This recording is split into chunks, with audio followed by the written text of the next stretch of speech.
Imagine accidentally encountering an original version of one of the most famous documents in the world, the Magna Carta. I thought, oh heavens, this looks for all the world like an original of the final 1300 Magna Carta. David Carpenter and Nicholas Vincent combed through digital images, including in ultraviolet light, to confirm Harvard Law School's copy was actually an original. And in June 2025, they had the opportunity to see the document in person. The researchers discovered just the 7th known copy remaining. Signed in England in 1215, the Magna Carta is the first known document asserting that the king is also subject to the rule of law. It went through 6 different versions until 1300, the last time it was validated by a king. Back then, scribes wrote over 30 copies to distribute around the country. One thing that tipped the researchers off to the document's authenticity was the appearance of the handwriting. It was remarkably similar to other confirmed original copies from the same time period. And upon further inspection, they noticed a massive clue.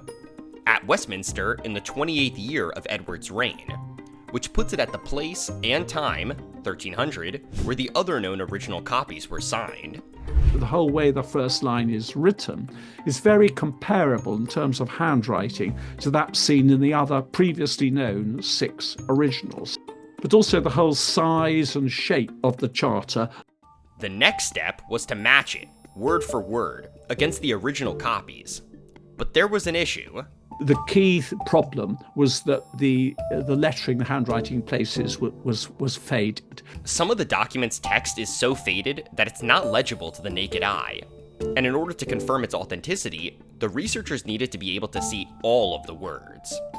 To reveal the faded text, they used different kinds of light, including ultraviolet light and a special camera. Like most documents of its era, the Magna Cartas from 1300 were written on parchment made of animal skin, which contains collagen.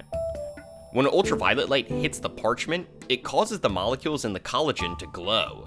That ink is almost like a tattoo into that animal skin. And so we would make that animal skin glow, if you will, and backlight that tattoo. The ultraviolet light also revealed etch marks left in the parchment, even where the ink had faded. These images allowed the researchers to finally confirm the charter's authenticity.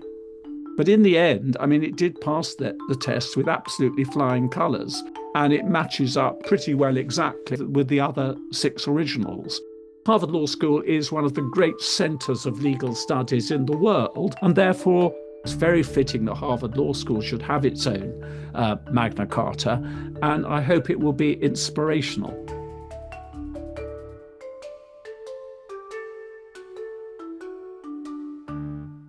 Thanks for sticking around. Don't forget to subscribe to see more videos from Nova, and click the bell icon to make sure you don't miss anything. See you again soon.